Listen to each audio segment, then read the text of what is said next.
Yeah, as we prepare to wind down what's been a historic and hopefully very unique 2020 baseball season, I definitely wanted to acknowledge some people that have just done an unbelievable job in making this possible, and their counterparts around the league. But for us, Brian Ebel, our head athletic trainer, who has babysat the entire organization day and night through all kinds of issues and work and drama that none of us will ever hear about. But it's been a tireless and excellent effort on his part and that of his staff, our ballpark operations staff, led by Greg Bader and Troy Scott and others back at Camden Yards have gone above and beyond. And honestly, I think I'm going to stop there because I feel like I'm going to forget people. But the organization as a whole has pulled off a great year. Hopefully, I'm not jinxing us with only one day left. But we've kept everyone safe and healthy, and they've also kept the players relatively safe and healthy on the baseball field too, which has not been easy to do given how much attention has been put forth towards putting virus prevention protocols first. So. That extends to our coaching staff. This has been, just strenuous conditions to coach under and to play under. And I think that, we're all impressed with what the baseball industry has pulled off so far. And there was a lot of good leadership and guidance from the commissioner's office and the office in New York. And we had a shutdown and took some time and got this set up. And it's worked pretty well. And on the field, while our record does not reflect where we ultimately strive to be and expect to be, we feel that even despite the circumstances, we managed to make the progress in our plan that we wanted to see. Saw a good, albeit short draft. That has, along with other, trades and player improvement, have helped elevate our farm system, I think, firmly into the top 10. And it's, ranked 8th by Major League Baseball.com or MLBpipeline.com recently. And I think, we're going to see more of that. Those players those that were at Bowie performed and showed very well at Bowie.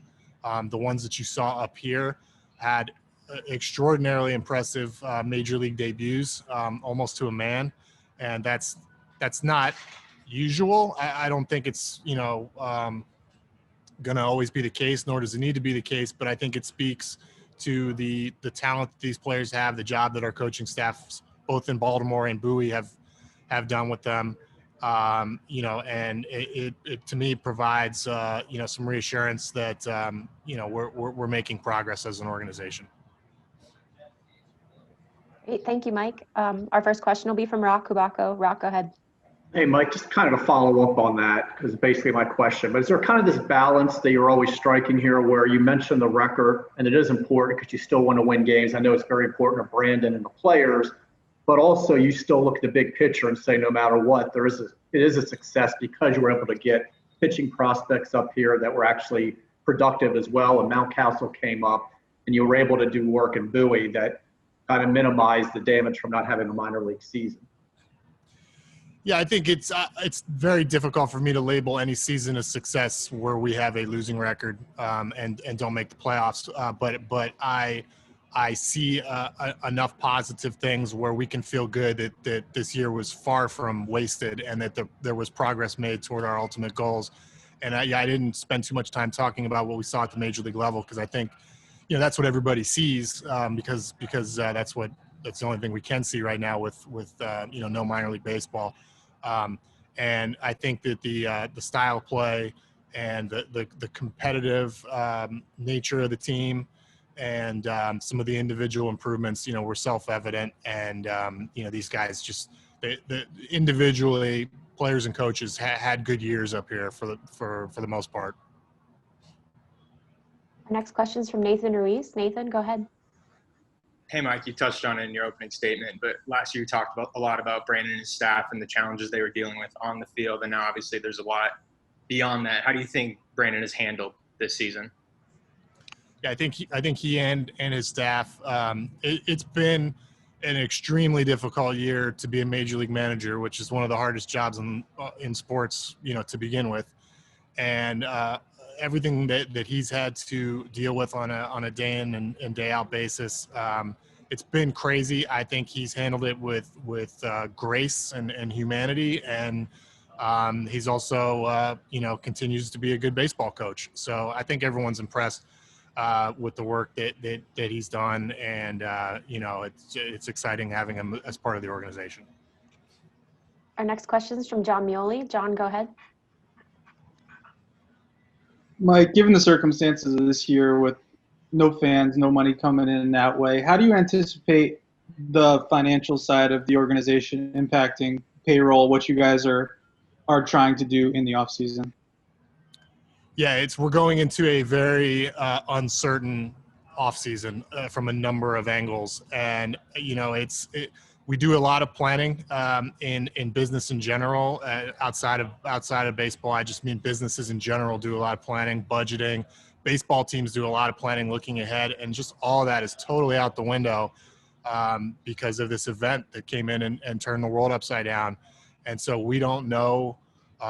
We can't estimate our revenue or our attendance. We can't estimate various things that we look at when we look into a player or roster budget. So it's so day to day. There's new info coming out every week. The rules evolve, and there's been a lack of ability to plan that I expect will persist through this winter, and we're just going to take it as we come and take it as it comes and navigate it as well as we possibly can. But I don't have sweeping answers on that front.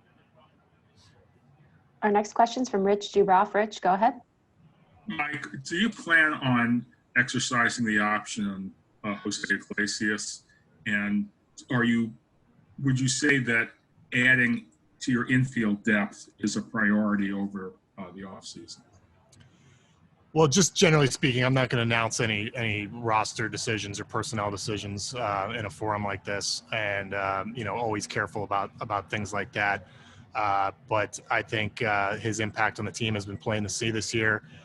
He's really helped us, and we love having him. And then that goes for a lot of guys here as well. And I'm sorry, what was your second question?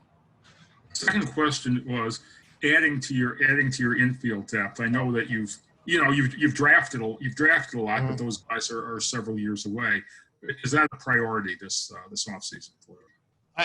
I think it continues to be. I think infielders are hard to come by from a number of angles. I think that when I first joined the Orioles at the end of 2018, I looked at what we had, and it did seem like there was a deficit of infielders, but a large number of quality outfielders, many of whom you're seeing right now. And I think that deficit of infielders was mainly owing to the lack of international pipeline, because that's where a lot of major league infielders are coming from these days. And so, we have tried to attack it at the major league level through free agency and the waiver wire. And we've got some guys that we like from that route that are with the team now. We've tried to attack it through the last couple of drafts and also a couple of trades.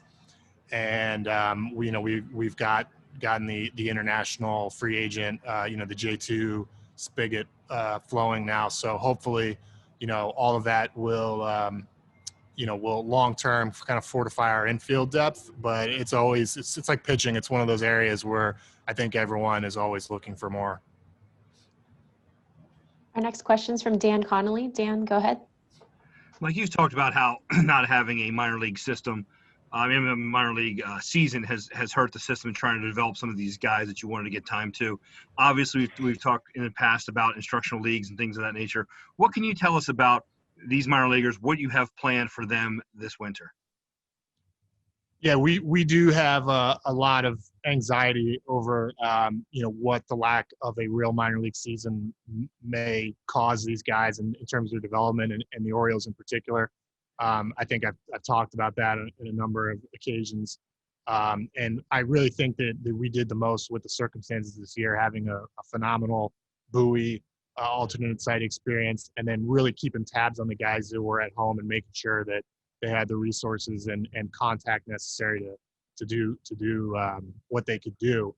And I don't have anything to announce, but Instructional League is certainly something that a lot of teams are advancing and is on our wish list. And we're just really careful in this environment when we're planning something like that. And until we've really got a plan that we're ready to talk about, we won't. But I'm very hopeful to get more of a player development experience and activity in the 2020 calendar year, especially for some of the guys that weren't able to be at Bowie. Our next question is from Steve Molesky. Steve, go ahead. Mike, if a minor league player was ticketed to start this year at Frederick or Bowie, will they start next year at Frederick or Bowie, or has anything changed with the Bowie camp and what guys have done on their own to lead you to make a different decision? Yeah, totally case by case. I mean, we've already been thinking about it and having those discussions. And, if you were at Bowie all year, I think that's a factor. I think your age is a factor. I think how you played last year, what type of player you are. I think we're going to see a whole spectrum of outcomes there in terms of people skipping levels or repeating them or not repeating them or whatever. And then, we're also awaiting the kind of dust to settle on what minor league baseball looks like next year from a number of fronts. So we'll just wait and see. But in terms of the players, I can see it depending a lot on that particular player. Next question is from Stan Charles. Stan, go ahead. Mike, the last two questioners kind of stole what I was going to ask, so I'll pivot to something else. International draft is, I think, in January. How are you going to be able to ramp up the scouting procedure, and how will finances play a factor in that, whether you can be active in that or not? Yeah, the scouting part of the international market happens years in advance of the signing date. As we've talked about, and so even though there has been an international scouting freeze for a few months, which has just been lifted in the last couple of weeks, we're very prepared for next year's, what would have been this year, but is now going to be next year's international signing period. And we'll see. As I said, the financial part of this horrible chapter for baseball is still playing out, but that's an important area for us. We're prepared, and I think we'll be active. Our next question is from Joe Trezza. Joe, go ahead. Hey, Mike. Speaking of financials and not asking you to make some sweeping announcement or to predict the future, some have speculated that this could be the breaking point with Chris Davis, given how little he played this year. Where are you guys at with him at this moment? Yeah, it was not a successful year for Chris on a number of fronts, and it's been as I've said, it's a frustration for everyone involved, and it's a tough situation for everyone involved, and that includes him. And we're taking it as it comes, but he is under contract with his team. There's a lot that goes into that, and we do not have plans to alter that fact. Our next question is from Pete Gilbert. Pete, go ahead. Hey, Mike. As Ryan Mountcastle came up, I'm sure you had your expectations of what he would be like, but did he exceed those? And then also along those lines, we talked about trying, a small sample size, trying to not make too much of it one way or the other. After going through almost 60 games, has it been hard to kind of stick to that, or have you let what you've seen, how impactful has it been? It is. I think it is going to be tough to not get caught up in whatever stats everyone lands on at the end of their 60-game season, or remember the size of the sample. It is going to be hard.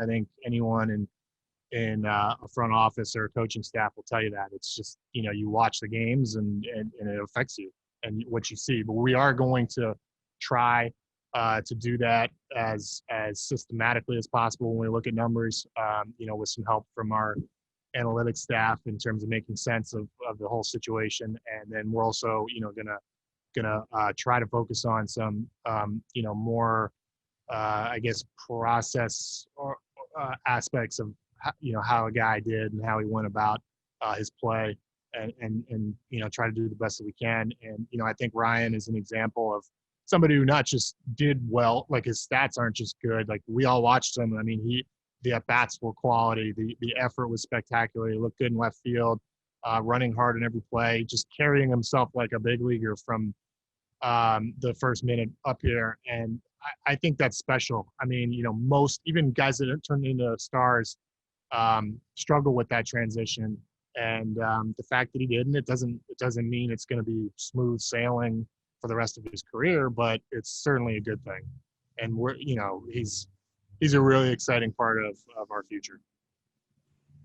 Our next question is from Mark Viviano. Mark, go ahead. Hey, Mike. First of all, congratulations for getting through this season. I'm just wondering, with all the uncertainty ahead still, from your perspective, can Major League Baseball weather similar circumstances, no fans, abbreviated season? Can the league sustain itself if you have to do that again? Well, yeah. I mean, look, this is it's Major League Baseball. We're gonna figure out a way to do anything. I mean, this is as important an institution as there is in the United States, and there are a lot of really smart, really dedicated people working on keeping it going. That said, it's not easy. There are costs. There are going to be long-term ripple effects from this. But I think that you're going to see every effort and every creativity possible in doing whatever we have to do. But it's not going to be smooth unless and until this passes, somehow. Our next question is from Melanie Newman. Melanie, go ahead. When you look at the general goals that you set out prior to the season officially starting, was there one that you felt has already been met or exceeded, one that you're still looking for, and maybe one that created itself that you didn't foresee coming into this year? Yeah, I think we had a lot of improvements in some particular players, particular areas. There's others where we didn't, and we're still working on it. But seeing most of the members of the team last year, Anthony Santander comes to mind, and Severino, and these guys on the whole take steps forward, was huge. Seeing the new members of the team take steps forward were huge. And I think the biggest goal that we're all happy with is, with one day left here, nobody got sick. This is a young team. It's getting better. It's fighting. They are working like crazy under the most extreme circumstances to keep improving and battling. And, even when we lose, even a game like last night, which was a bad game from the beginning, you look up at the end of the game and the guys are playing hard and swinging the bat and putting some runs on the board. And really, I think that was the case all year with few exceptions. So that's just a credit to everybody in uniform. And I think I hope it's going to be a part of who we are going forward. We have a follow-up question from John Mioli. John, go ahead. Mike, I'm sure everyone on this call was excited to see that Trey Mancini was done with his treatment on Monday. Do you have any sense of where he's at, and are you guys still planning on him being able to be a part of the team when you guys go down to Florida in February? Yeah, you broke up there at the end a little bit, but I think I caught most of it. We're very much hopeful and excited that he can come back and help us. He fits in well with us. He's he was everything for us last year, and to add him back next year, I just think it's everyone excited. He just went through a lot. It just ended, and he's going to have to get his strength and his baseball activities back and all that. And there's still going to be some work and some process going into that this winter. But he's such a strong, dedicated, mentally strong kid and person that we have nothing but confidence that he's going to do it over this offseason and have a great year next year. We have a follow-up question from Joe Trezza. Joe, go ahead. Mike, 2 questions about prospects. There was a report about Bauman that said he was injured. What's his status right now and going forward? And also, Diaz was a guy that you mentioned earlier in the summer who might debut by the end of this year. Obviously, that didn't happen. What happened with him at the alternate site? Yeah, Bauman did several weeks ago had an elbow injury. We were very thankful to learn that it was a flexor mass strain, so it's a muscular injury. There's no ligament damage. That said, it's a pretty major thing to have in terms of you shut down for several weeks, you miss time, there's a rehab process, and so it ended his season, and it's actually going to basically, he's going into an off season now, so he's not throwing, and we will probably ramp him back up in terms of throwing a little earlier than we might have ordinarily next spring, but we fully expect him to be healthy for spring training, and he's doing well. With Yusniel Diaz, I continue to be a big believer in him. He looked good in Bowie. He drew a lot of walks. He hit a lot of homers. The defense looks great. I think he's somebody that's going to be able to help us in all 3 outfield spots. And he could have and probably would have come up and debuted this year or have been ready to. But we had so many outfielders in the second half that we wanted to give long looks to, mostly Mountcastle and DJ Stewart, that it was really just kind of their turn. And I'm glad that we were able to, after Santander's injury, to give DJ an extended run. I think we learned a lot about what he needs to work on. Brandon and I just talked to him at length. There's a lot of things that we saw from him this season that we're really excited about. And we have a real clear plan for him in the off season in terms of some areas of work. But, DJ Stewart's a first-round pick, and you saw his abilities this year in flashes, and we want to see them not in flashes next year. We have a follow-up from Nathan Ruiz, I think. Nathan? Mike, do you guys have an idea yet of what the 2021 draft order is going to look like? Do you have a preference? And with that uncertainty, does that affect you guys in any way? No, only what I've read, and there has not been an official announcement there. But I think even the various possibilities that I've read, it's a narrow enough range of players that Brad Seelick and our scouting group have an idea of like the neighborhood of the draft that we're going to be picking in. And it's so early right now that even if we didn't, it wouldn't really matter. I think we have a follow-up from Stan Charles. Stan, go ahead. Mike, I know I could ask this about 6 or 7 players, but I'm wondering, was the club able to be creative in making sure that somehow Adley Rutman got some development this past couple months? Yeah, you saw him in summer camp. He did well there, and then he went to Bowie and caught and hit every single day in Bowie, and had a tremendous summer camp. He's a very exciting player. He's got some special abilities all the way around, and I'm glad that we have him. And he may have more activities later this year if we're able to do something later this year. Well, but I think for everyone, the Bowie experience was good, but for him in particular, he faced basically nothing but AA, AAA, major league arms. And, to do that and adapt to it, it's something that's hard to replicate. And he did that. And it was good to see.